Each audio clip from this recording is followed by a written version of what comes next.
नमस्कार, स्वागत है आपका हमारे खास प्रोग्राम में। मैं हूं आपके साथ कुसुम रावत। देश अब लॉकडाउन से बाहर निकलने को तैयार है, लेकिन इसका मतलब ये नहीं कि अब कोरोना से जंग खत्म हो गई है, बल्कि अनलॉक के बाद ये जंग और पेचीदा हो जाएगी। पहले हमें सिर्फ घर में बैठकर कोरोना से लड़ना था, लेकिन अब रास्ता तलवार की धार की तरह हो गया है, जहां हमें घर से बाहर निकलकर रोजी रोटी का जुगाड़ भी करना है, देश की अर्थव्यवस्था को पटरी पर भी लाना है और कोरोना के हाथ का हथियार बनने से भी बचना है, ताकि किसी और के जरिए कोरोना हम तक ना पहुंच पाए और फिर हमारे जरिए ना ही किसी और तक पहुंचे।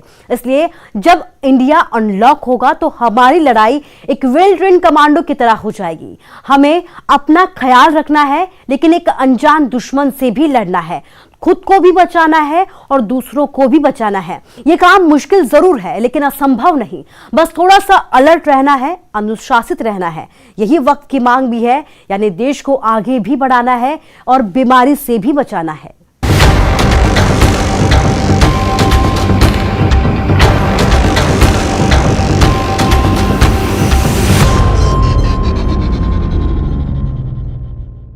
देश में 8 जून से अनलॉक 1 की शुरुआत हो जाएगी, यानी कोरोना से लड़ाई एक नई स्ट्रेटजी के साथ शुरू होगी। अब एक हाथ से कोरोना के गर्दन को मरोड़ना है और दूसरे हाथ से अर्थव्यवस्था की रफ्तार को भी थामना है।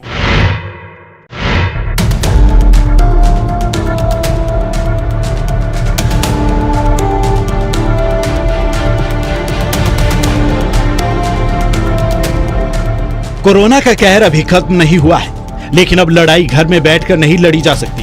अब देश को घरों से बाहर निकलना ही होगा, लेकिन यह हमेशा दिमाग में रहे कि कोरोना से लड़ाई खत्म नहीं हुई है, बल्कि ये लड़ाई का सबसे अहम दौर है, क्योंकि अब जंग का मोर्चा बदल चुका है। अब यह जंग हमें घरों से बाहर निकलकर लड़नी है।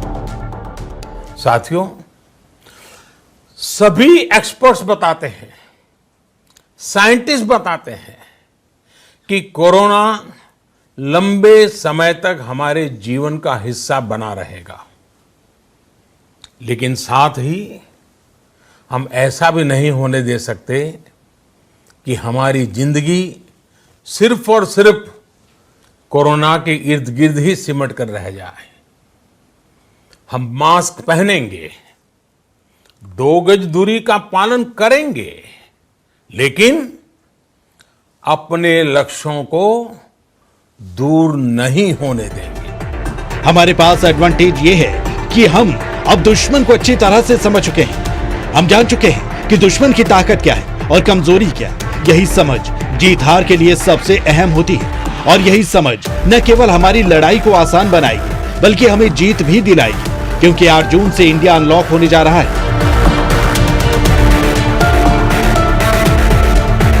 लॉकडाउन का ये ताला 3 चरणों में खुलेगा, लेकिन हाँ, कंटेनमेंट जोन में अभी इंतजार थोड़ा लंबा खिंचेगा, जहां सिर्फ एसेंशियल सर्विसेज के लिए ही अनुमति होगी। नाइट कर्फ्यू रात 9 बजे से सुबह 5 बजे तक देश भर में लागू होगा। गृह मंत्रालय ने आम आदमी की जिंदगी को पटरी पर वापस लाने के लिए लॉकडाउन खोलने के लिए कुछ दिशा निर्देश दिए हैं, और साथ ही राज्यों को दिए हैं व्यापक अधिकार। फेज 1, 8 जून से धार्मिक स्थान, शॉपिंग मॉल, रेस्टोरेंट खुलेंगे। इसके लिए एसओपी स्वास्थ्य मंत्रालय जारी करेगा। फेज 2 में स्कूल कॉलेज खोलने को लेकर जुलाई में फैसला होगा। वहीं फेज 3 में समीक्षा के बाद अंतर्राष्ट्रीय उड़ानों, metro, cinema, gym, swimming pool, bar, assembly hall खोलने का फैसला होगा। इसी चरण में सामाजिक, राजनीतिक रैलियां, स्पोर्ट्स इवेंट, एकेडमिक और सांस्कृतिक कार्यक्रम, धार्मिक समारोह और बाकी बड़ी जमावड़ी शुरू किए जाने की बात है। इसकी तारीख तय नहीं है। इन्हें शुरू करने का फैसला हालात का जायजा लेने के बाद ही होगा, लॉकडाउन हटने के बाद।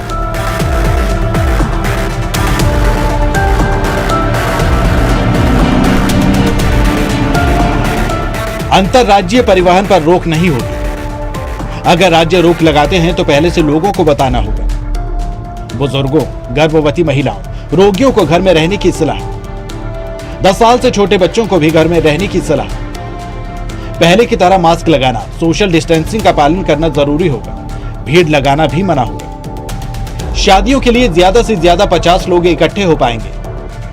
अंतिम संस्कार के लिए 20 से ज्यादा लोग इकट्ठे ना हो। सार्वजनिक जगहों पर थूकने पर प्रतिबंध जारी रहेगा। सार्वजनिक जगहों पर पान, गुटखा, शराब का सेवन प्रतिबंधित रहेगा। वर्क फ्रॉम होम को बढ़ावा, कार्यस्थलों पर स्क्रीनिंग और सैनिटाइजेशन जरूरी। केंद्र सरकार साप्ताहिक समीक्षा करेगी, खामियां निकली तो सुविधाएं वापस।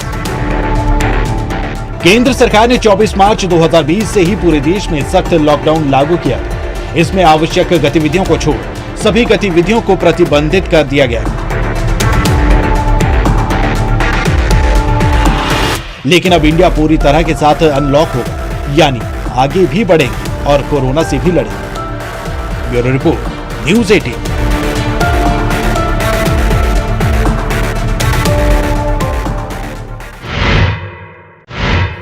और उधर कोरोना हर दिन के साथ एक नया रिकॉर्ड बना रहा है। शनिवार को एक दिन में अब तक के सबसे ज्यादा 8,332 नए मामले सामने आए।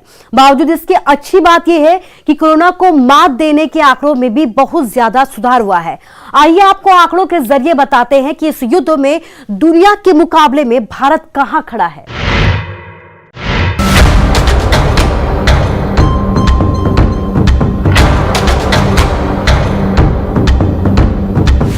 कोरोना के खिलाफ जंग बेशक लंबे खिंच रही है, लेकिन वो दिन दूर नहीं है जब इस जानलेवा वायरस पर काबू पाने की ये कोशिश रंग लाएगी। ये अलग बात है कि कोरोना हर दिन नए रिकॉर्ड बना रहा है। पिछले 24 घंटे में कोरोना के करीब 8,332 नए मामले सामने आए हैं। इस दौरान 200 से ज्यादा लोगों की मौत हुई। इतनी बड़ी संख्या में किसी भी दिन कोरोना के मरीजों की मौत नहीं हुई थी। इन सारी बुरी खबरों के बीच अच्छी खबर यह है कि पिछले 24 घंटे में करीब 4,300 मरीजों ने कोरोना को मात भी दी है। अब तक देश में कुल 1,82,143 संक्रमित हैं, जिनमें से 89,995 का इलाज चल रहा है, तो वहीं 86,983 मरीज कोरोना को मात दे चुके हैं, जबकि 5,164 कोरोना मरीज जिंदगी की जंग हार गए। लेकिन खास बात यह है कि कोरोना से ठीक होने के मामले में हर दिन इजाफा हो रहा है। देश में जब पहला लॉकडाउन शुरू हुआ था तो उस वक्त मरीजों के ठीक होने की दर 7.1% थी। दूसरे लॉकडाउन में ये 11.42% तक पहुंच गई। इसके बाद इसमें और इजाफा हुआ और ये रेट 26.59% पर पहुंच गया। 18 मई को जब लॉकडाउन का चौथा फेज शुरू हुआ तो ये आंकड़ा 38% पर आ पहुंचा और अब ये 47% को पार कर गया है।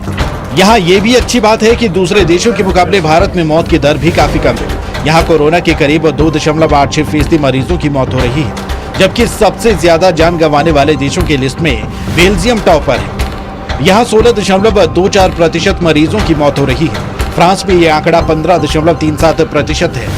इटली और ब्रिटेन में मौत की दर 14% से ज्यादा है, जबकि अमेरिका में 5.83% मरीजों की मौत हो रही है। मतलब दूसरे देशों के मुकाबले भारत की स्थिति अभी बेहतर है। ये सब कुछ मुमकिन हो पाया है लॉकडाउन से। हालांकि महाराष्ट्र, तमिलनाडु, गुजरात, दिल्ली, राजस्थान, मध्य प्रदेश और आंध्र प्रदेश ये वो बड़े राज्य हैं जहां से हर रोज कोरोना के मरीजों का आंकड़ा बढ़ रहा है। 1,66,000 से ज्यादा केस इन्हीं राज्यों से। बता दें कि 13 मई तक भारत में कोरोना के सिर्फ 75,000 मरीज थे, लेकिन सिर्फ 18 दिनों में ये आंकड़ा 1,83,000 को पार कर गया। पिछले 5 दिनों में कोरोना की बढ़ती रफ्तार बहुत हद तक जिम्मेदार है। 24 मई को 7,111 नए मामले सामने आए। 28 मई को 7,258 मामले सामने आए। 27 मई को 7,271 मामले सामने आए। 29 मई को 8,140 नए मामले सामने आए, तो वहीं 30 मई को यानी पिछले कल 8,332 नए मामले सामने आए हैं, जो अब तक के जारी आंकड़ों में सबसे ज्यादा है। ये आंकड़े बता रहे हैं कि कोरोना के खिलाफ जंग में अभी लड़ाई अधूरी है। जब तक कोरोना के आखिरी मरीज को अस्पताल से छुट्टी नहीं मिल जाती है, तब तक ये लड़ाई जारी रहेगी। लेकिन यहाँ ध्यान देने वाली बात ये भी है कि पूरी दुनिया को जंग सिर्फ कोरोना से नहीं लड़नी है, बल्कि अर्थव्यवस्था को बचाए रखने की भी एक चुनौती है। यही वजह है कि दुनिया के तमाम देशों के साथ भारत ने भी देश में लगे ताले को खोलना शुरू कर दिया है।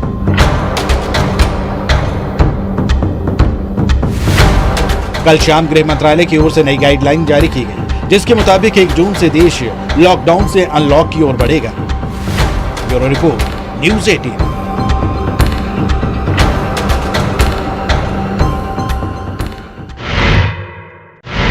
भारत जहां अनलॉक की तरफ बढ़ रहा है तो वहीं WHO यानी कि विश्व स्वास्थ्य संगठन ने भारत के 7 राज्यों में लॉकडाउन में बिल्कुल भी छूट नहीं देने की सलाह दी है।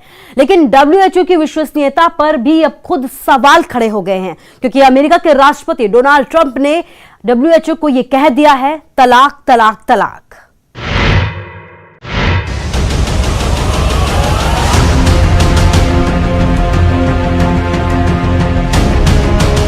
कोरोना महामारी से न सिर्फ भारत बल्कि दुनिया के करीब 193 देश परेशान हैं। हर कोई बस इस बात के इंतजार में है कि कब कोई ऐसी वैक्सीन तैयार हो जिससे कोरोना को मात दी जा सके।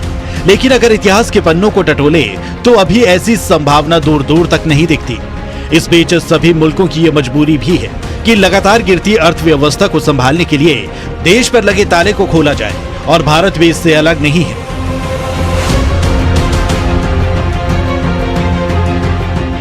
प्रधानमंत्री खुद इस बात को लेकर चिंतित हैं कि उद्योग धंधे चौपट हो चुके हैं, बेरोजगारी अपने चरम पर है, रोज कुआं खोद कर पानी पीने वाले मजदूर सड़कों पर हैं, और इसलिए ये जरूरी है कि लॉकडाउन खोला जाए, लेकिन कुछ शर्तों के साथ। हालांकि इसे लेकर WHO का जो आकलन सामने आ रहा है बेहद हैरान करने वाला है। WHO के मुताबिक भारत के कुछ राज्य जैसे महाराष्ट्र, गुजरात, दिल्ली, तेलंगाना, चंडीगढ़, तमिलनाडु और बिहार में सख्त लॉकडाउन जारी रखने पर जोर दिया है। WHO की इन बातों में सच्चाई इसलिए भी झलकती है क्योंकि अमेरिका जैसे शक्तिशाली देश ने लॉकडाउन लगाने में पहले देरी की, और अब जो वहां के हालात हैं किसी से छुपे नहीं है।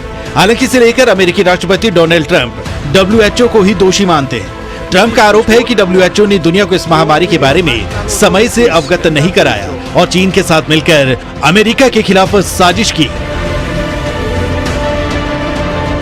ट्रंप WHO से इतने नाराज हैं कि पहले उन्होंने फंड रोकने की घोषणा की और अब विश्व स्वास्थ्य संगठन के साथ सभी रिश्ते खत्म करने की बात कही है। ट्रंप ने कहा, हम WHO के कोटे का फंड स्वास्थ्य क्षेत्र में काम करने वाली किसी दूसरी संस्था को देंगे। ट्रंप ने आरोप लगाया कि विश्व स्वास्थ्य संगठन पर चीन का पूरा नियंत्रण है, जबकि चीन मात्र $4 करोड़ देता है और अमेरिका $45 करोड़ की मदद करता आया है। लेकिन दोनों ने हमारी मांग नहीं मानी और इसलिए हम WHO से संबंध खत्म कर रहे हैं। बता दें कि अमेरिकी राष्ट्रपति ट्रंप ऐसा खुले तौर पर मानते हैं कि चीन ने वायरस को छिपाए रखा और इसे दुनिया भर में फैलने दिया, जिससे अमेरिका में करीब 1 लाख मौतें हो चुकी हैं, जबकि पूरी दुनिया में 10 लाख से ज्यादा की जान चली गई। ट्रंप की नाराजगी स्वाभाविक है क्योंकि अभी तक सबसे ज्यादा मौतें अमेरिका में ही हुई हैं।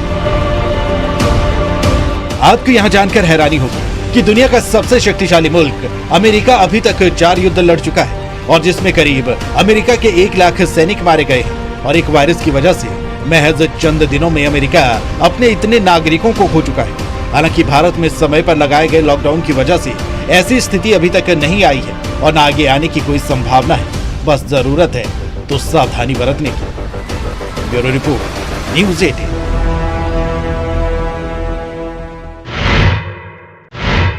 लॉकडाउन हो या फिर अनलॉक की शुरुआत, जब तक कोरोना के खिलाफ जंग खत्म नहीं हो जाती तब तक सबको चौकन्ना रहने की जरूरत है, क्योंकि कोरोना किसी को भी नहीं बख्शता, फिर चाहे वो आम हो या खास।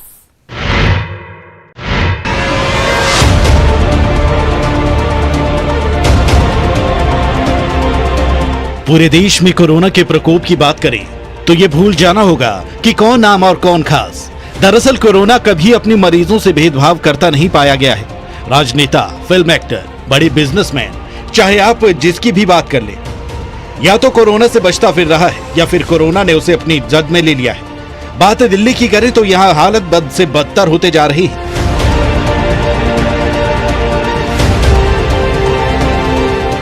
और अब तो दिल्ली का संसद भवन भी इससे अछूता नहीं रहा। खबर है कि संसद भवन में मौजूद राज्यसभा सचिवालय के एक निदेशक को कोरोना ने अपनी जद में ले लिया। जानकारी के मुताबिक वो अपने दफ्तर में 28 मई तक आए थे। राज्यसभा सचिवालय के निदेशक के साथ उनकी पत्नी और बच्चे की रिपोर्ट भी पॉजिटिव है। संसद भवन परिसर से बाहर दिल्ली के उपराज्यपाल ऑफिस में भी कोरोना की पहुंच हो गई है। यहाँ 4 स्टाफ में कोरोना के लक्षण मिलने के बाद एहतियातन सभी स्टाफ का कोरोना टेस्ट कराया जा रहा है।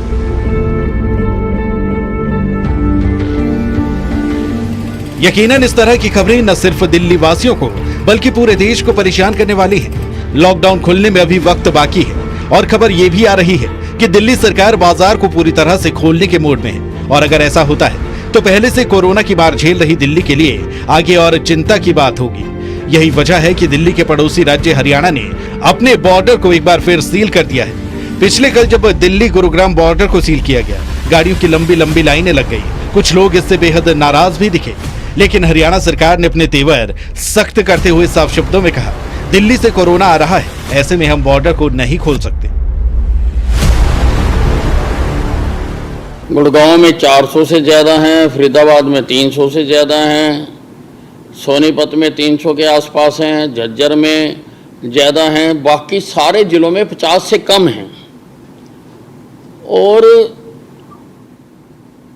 दिल्ली के साथ लगती सीमा में ही हरियाणा में कोरोना बढ़ रहा है। कहीं पर भी आम आदमियों के आने जाने पर छूट अभी नहीं दी गई है, ना तो एमएचए की गाइडलाइन में और ना ही हाई कोर्ट का जो केस हुआ उसमें। तो हम तो जो एमएचए की गाइडलाइन है उसका सख्ती से पालन कर रहे हैं। हालांकि इन सब बातों के बावजूद दिल्ली सरकार ने एक बार फिर से साफ किया है कि कोरोना इतनी जल्दी नहीं जाने वाला है। लोगों को घबराने की जरूरत नहीं है, लेकिन अगर आगे मौत का आंकड़ा बढ़ा तो ये चिंता की बात होगी।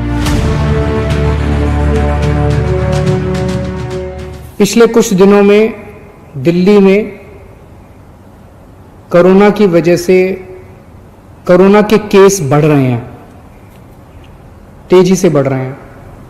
इस बात को हम स्वीकार करते हैं। हम परमानेंटली जिंदगी में लॉकडाउन नहीं कर सकते, सब कुछ बंद करके नहीं रहा जा सकता। आज कोई ये नहीं कह सकता कि 1 महीना लॉकडाउन और कर लो तो कोरोना ठीक हो जाएगा, या 2 महीना लॉकडाउन और कर लो तो कोरोना ठीक हो जाएगा। कोरोना रहेगा, और अगर कोरोना रहेगा तो कोरोना का इलाज करने का इंतजाम करना पड़ेगा। हमारी पूरी सरकार इस टाइम कोरोना के मरीजों का इलाज करने की तरफ ध्यान दे रही है। केजरीवाल सरकार के अपने दावे हो सकते हैं, लेकिन हकीकत दिल्ली को डरा रही है। अब देखना होगा लॉकडाउन 5 में दिल्ली को क्या कुछ नया मिलता है। Bureau report, news 18।